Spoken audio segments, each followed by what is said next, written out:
"You are not a real man," I told him.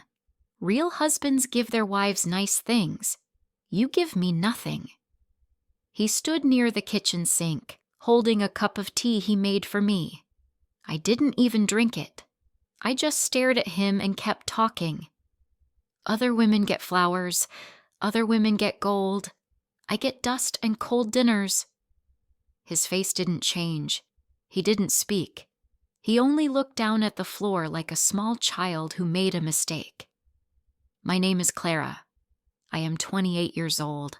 I live in Bergen, Norway. It's a small city with long winters and quiet streets. I work in a warm office. I type reports, answer phones, drink coffee, and talk to coworkers. My husband's name is Emil. He is 30. He works in construction. He wakes up at 5 a.m. every morning. He comes home late. His hands are rough. His back always hurts. But he never complains. When we got married 5 years ago, I thought I was the luckiest woman in the world." Emil was soft with his words, gentle with his touch. When I was sick, he stayed home and cooked for me. When I cried, he wiped my tears. He never got angry. He never made me feel small. But over time, I stopped seeing all that. I started seeing what we didn't have. We lived in a small flat with old furniture. Our couch was secondhand. The TV was too small. The fridge made noise. I wanted more. I started comparing Emil to other men. My friend's husband bought her a gold necklace. Another friend's boyfriend took her to Paris. I came home and looked at Emil washing the dishes, and all I felt was disappointment. He gave most of his money to his parents. I knew that. He gave the rest to me. Still, I told him it wasn't enough. I said, "Why are you so useless? Why can't you start a business like other men?" He just nodded and said, "I'll try." But he didn't know how. Emil was not a man of plans or big dreams. He was a man who worked with his hands, not with his mind. I didn't care. I kept insulting him. I made him feel like a failure every day. I talked about his dirty clothes. I laughed when he forgot to buy something at the store. I never said thank you when he made dinner. One night he brought home my favorite bread. I said, "Is that all?" He looked like I had slapped him, but he said nothing. One evening, I was sitting on the sofa scrolling through my phone. Emil came home 2 hours late. His face was red from the cold.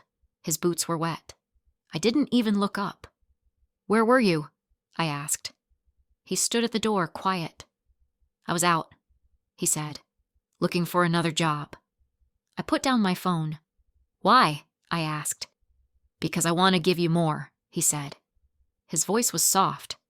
Too soft. The next morning, he left before I woke up. He came home after I went to bed. This went on for days. He started working 2 jobs. One at the construction site during the day. One at a restaurant at night. He stopped smiling. He stopped talking. He looked like a ghost walking in and out of the house. But still, I complained. "You don't even talk to me anymore," I said one night. "Do you even care about this marriage?" He just looked at me with empty eyes and said, "I'm trying, Clara." And he was. He was trying so hard, he was breaking. One night, it all came crashing down. Emil came home around midnight. I heard the door open and close. I stayed in bed pretending to sleep. Then I heard a loud sound. A crash. I ran to the kitchen and found him on the floor. His face was pale. His hands were shaking. "Emil!" I shouted. He opened his mouth, but no words came out. I called an ambulance.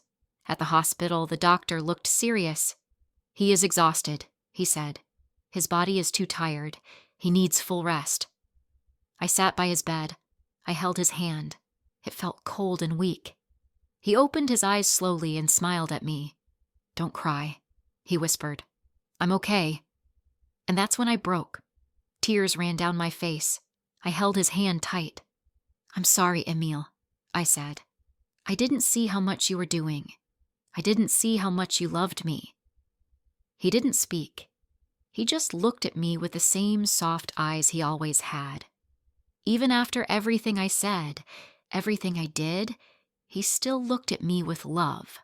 In that moment, I knew I had hurt the one person who never wanted to hurt me. I wanted a man with money, gifts, and big promises. But I already had a man with heart, patience, and deep love. I just couldn't see it.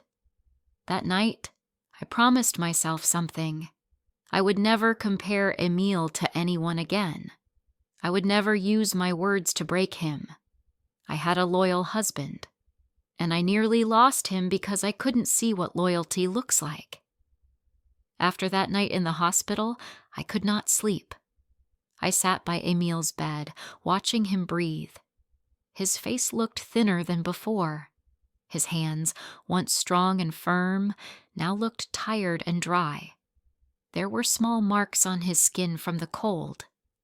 I had never noticed those things before, or maybe I had, but I did not care. I was too busy thinking about what we did not have. I never thanked him for the things we did have. I thought love was about money, gold, holidays, and photos on social media. I forgot that love could also be quiet, hard, and invisible. When he woke up, he looked at me and gave a small smile. His lips were dry. His eyes were red. But even then, he smiled at me like I was the best part of his life. I wanted to cry again, but I stopped myself. He had cried enough on the inside. It was my turn now. I told him to rest, that everything was okay, that he didn't need to worry about work.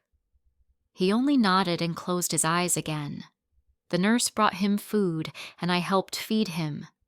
His hands were too weak to hold the spoon. I wanted to say I was sorry, again and again, but I also wanted to show it. I did not want to speak big words. I wanted to do small things. That evening, I went home alone. The house felt different, empty.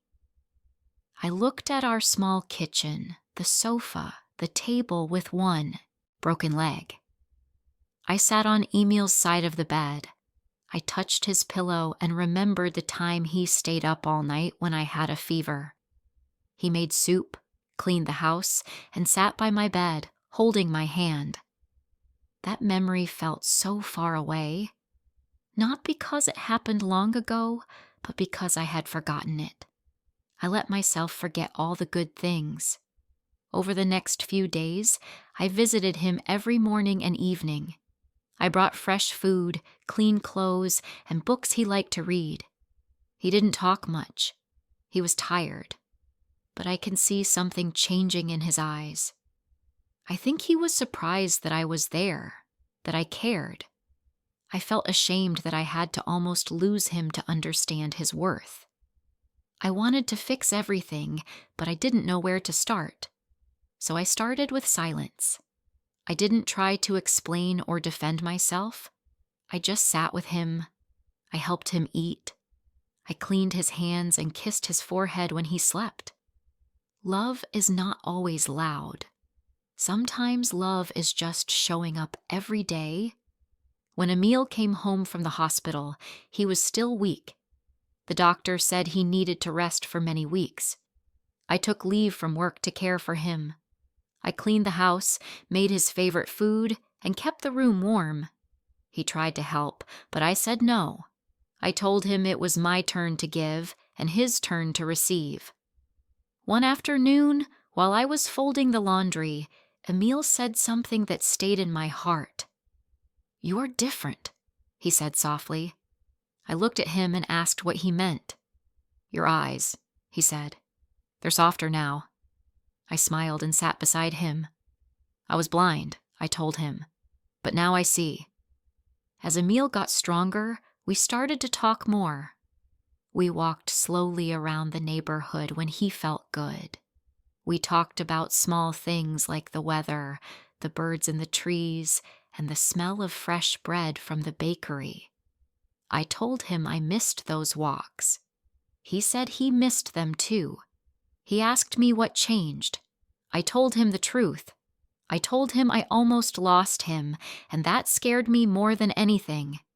I told him I was sorry, not just for my words, but for my heart. I forgot who you were, I said, but now I remember. We didn't talk about money. We didn't talk about big dreams or rich lives. We talked about peace, about having enough, about how his touch meant more than gold. I told him I didn't want flowers from a shop. I wanted flowers from the field, picked by his hand. He laughed, and I hadn't heard that sound in a long time. It felt like the first rain after a long dry season. One evening, I sat beside him as he read a book. The light was soft. The room was warm. I rested my head on his shoulder and whispered, "Thank you for not giving up on me." He didn't say anything for a moment. Then he kissed the top of my head and said, "Thank you for coming back." That night, I looked around our small home. It was still old. The sofa still had a stain from last winter. The fridge still made noise. The heater still worked too hard.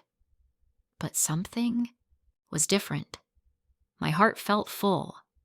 For the first time, I saw our home not as something small, but something safe.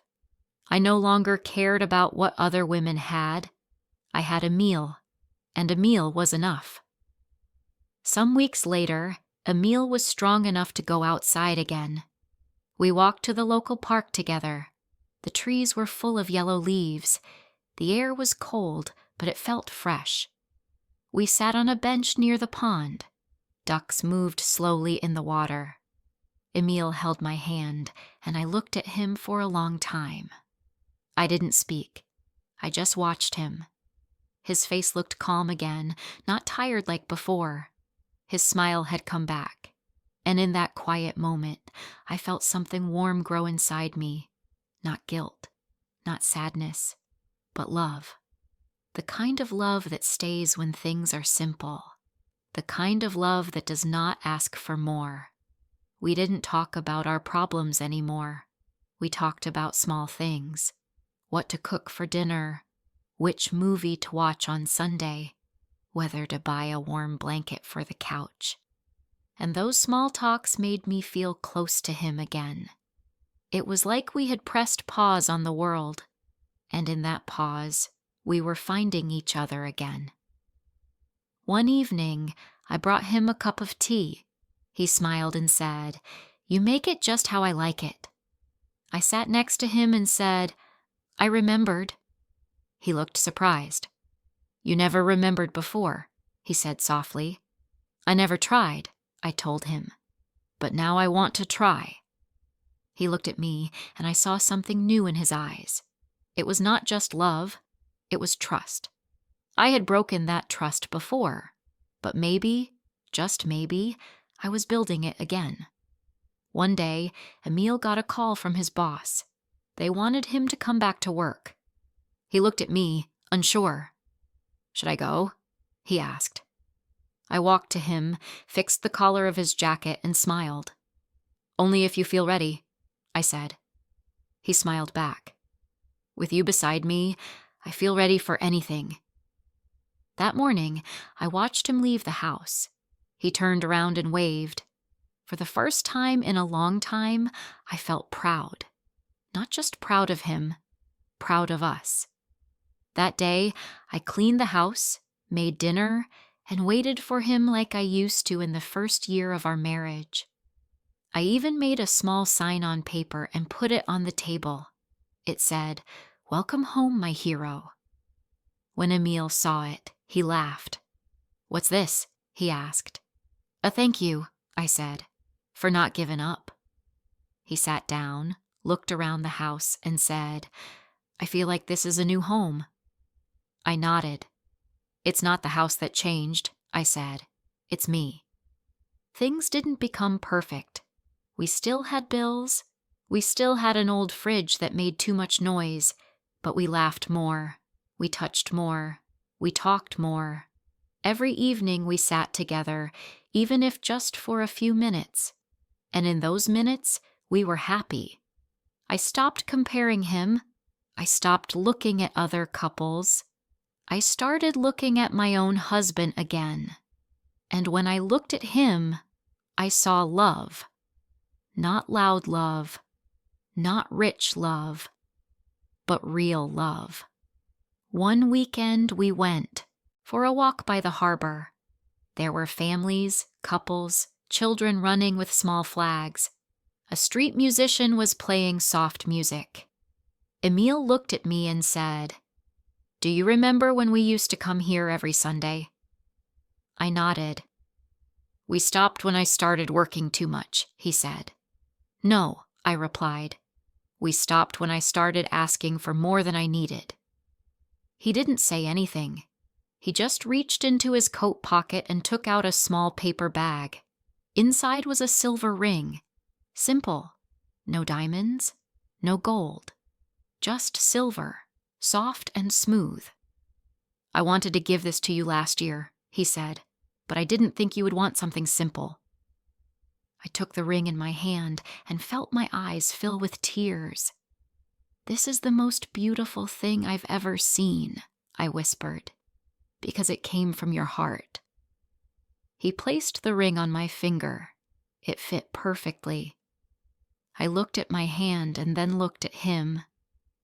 "You don't need to buy me anything again," I said. "You already gave me everything." When we got home that evening, I wrote something in my diary. I hadn't written in it for years. I wrote, "Today, I understood something. Love is not loud. Love is not full of gold or gifts. Love is someone walking beside you in silence and still knowing your heart." And I meant every word. 1 year later, everything looked the same, but everything felt different. Our flat still had its small kitchen, its old sofa, and the same sound coming from the fridge. But it no longer felt poor. It felt full. Full of time spent together, full of quiet dinners, full of peace. We had stopped chasing what others had. Now we took care of what we had built. Together. Emil still worked in construction. He came home tired, but no longer empty. I no longer waited with questions like, "Why are you late?" or "Did you bring anything?" Instead, I opened the door with a warm meal and a smile. Sometimes we said nothing. We just sat at the table and ate quietly. But in that silence, we felt close. No more distance. No more cold words. Some evenings, we walked near the water. I would wear his scarf, and he would hold my hand. One time, we saw a couple arguing in the street. The woman shouted, and the man just looked down, quiet, trying not to fight back. Emil looked at them, then looked at me. "That used to be us," he said. I nodded. I didn't need to say anything. We both knew how far we had come, and we both knew how close we had come to losing it all. I sometimes still think about the day Emil collapsed. I see it like a bad dream, but also like a mirror. It showed me who I had become. Cold, proud, blind.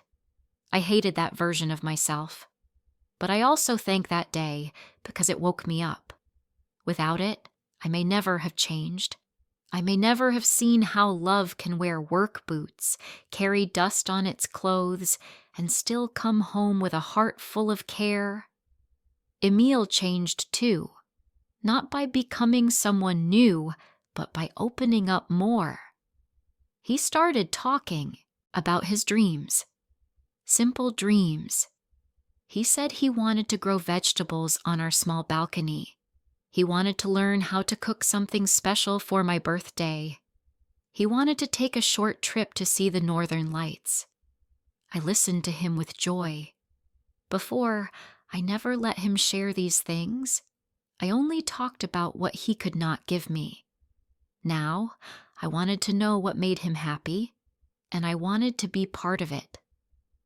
For our 6th wedding anniversary, I didn't ask for a gift. I planned a small dinner at home. I cooked his favorite food. I printed some of our old photos and put them on the wall. I wrote him a letter and read it out loud after dinner. In that letter, I said, "You gave me quiet love. The kind I never knew I needed. You gave me a safe home, not with bricks, but with your patience, and I almost destroyed it with my pride.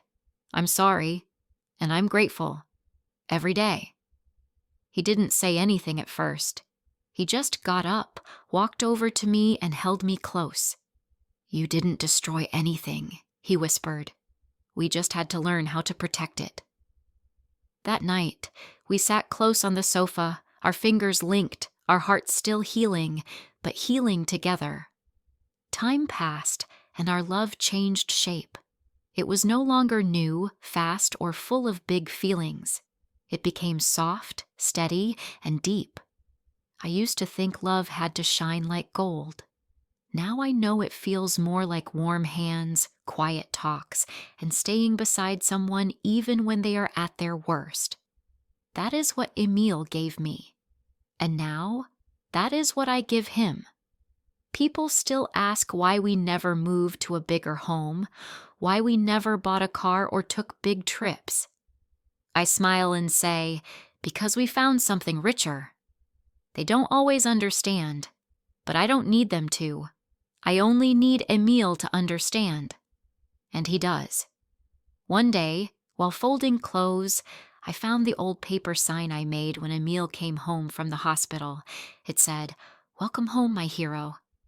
I smiled and put it inside my diary. Below it, I wrote one last thing. He never asked for much, just my respect, my love, my care. I almost gave him everything but that, but he waited for me to change, and I did, because he was worth it. And if you're listening to this story, I want you to remember something. A loyal heart is not loud. It does not show off, but it is strong. It stays. And if you are lucky enough to have one beside you, don't wait for them to break before you see it. Don't wait for silence to understand their love. I insulted my loyal husband, but he forgave me. He stayed. And that is how I learned what real love truly means.